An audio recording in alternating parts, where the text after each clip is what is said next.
Good morning, LGC. What's going on? It's Red K. Got a little bit of a shadow on me. I'm trying to get it off, but a lot to talk about. People really like Capcom Fighting Collection 2. They are buying it a lot. We'll talk about it next.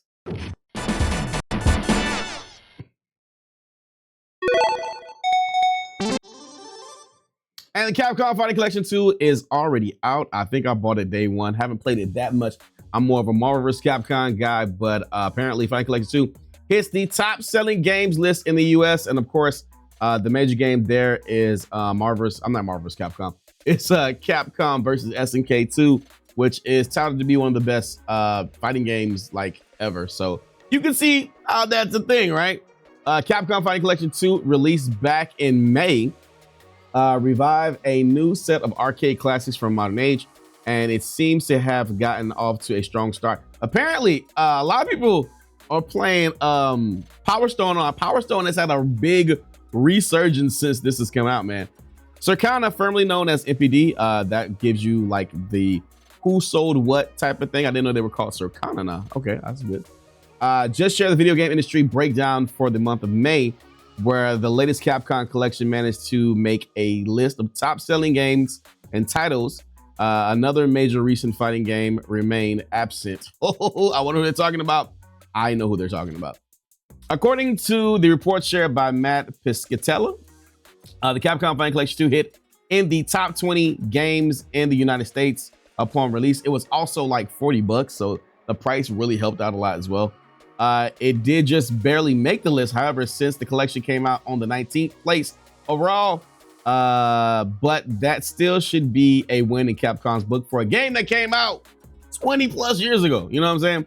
There's another game that's not on the list, came out 20 plus years ago, that is not on the list, which we'll talk about in a second, I assume. Interestingly, this push may be primarily come to the Nintendo Switch owners, since Capcom Fighting Collection 2 was actually the second best-selling game for May on the Nintendo Switch. That's crazy. The game did not chart on the top 10 for PlayStation, Xbox, or PC sales, but apparently the Switch really ate it up. But you ain't really got a lot. The Switch don't really got a lot of games. So if we look right here, we can see that 19th place, Capcom Fighting Collection, and no word on Fatal Fury City of the Wolves, because it is not anywhere to be seen. Elden Ring, Doom, Dark Ages, which is a Microsoft game that is on Game Pass, so I'm surprised that it's on the top best-selling games. Forza, Microsoft game. Elden Ring, Oblivion, Microsoft game. Call of Duty Black Ops, Microsoft game. MLB, PlayStation game. Minecraft, Microsoft games. Grand Theft Auto is going to be in there. 2K25. EA Sports. Assassin's Creed Shadows, 11th. Interesting. Star Wars Battlefront, EA game. Split Fiction, Red Dead Redemption 2. How is it still on the list? F125, Helldivers, that did just, but that didn't even come out for Xbox until this month, so that's crazy. Last of Us Part 2, WWE 2K25, and 19th place Capcom Fighting Collection, and then PGA 2K25. Echo will be happy to hear about that. This is the second time in the past year that Capcom's compilation has launched in the top 20, of course, with the Marvel vs. Capcom collection hitting 16th place, because it's the best fighting game collection ever. When it released last September for the second month in a row, Fatal Fury City of the Wolves failed to chart on Circana's ranking in the US. As we mentioned last time, however, SNK is not listed amongst the publishers that share digital sales data with Circana, so the numbers could be theoretically be higher than the ranking suggests, but we just don't know. So, May top 25 best 10 selling games on the Nintendo platform in the US: Mario Kart, Capcom versus fighting game, Capcom Fighting Game Collection 2, Jesus, Minecraft, Super Mario, Super Smash Ultimate, still the 5th best-selling game. That's nuts.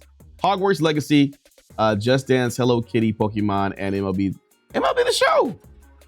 Really, the newest games on here are Hogwarts Legacy and Capcom Fighting Collection, and I guess MLB The Show.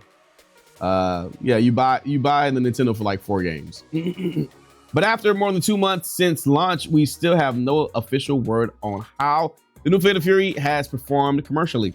I do know when I get on, I do get matches though. I do know that.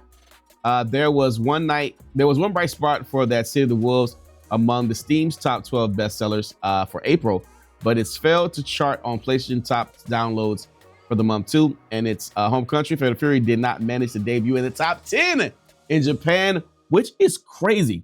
Though it only sold less than 10,000 copies on launch in Japan. So we still don't really know how the game is doing compared to SNK's internal forecasts and plans were. There is one thing clear though, the classic Capcom titles still have an audience, so hopefully the company is paying close attention to that.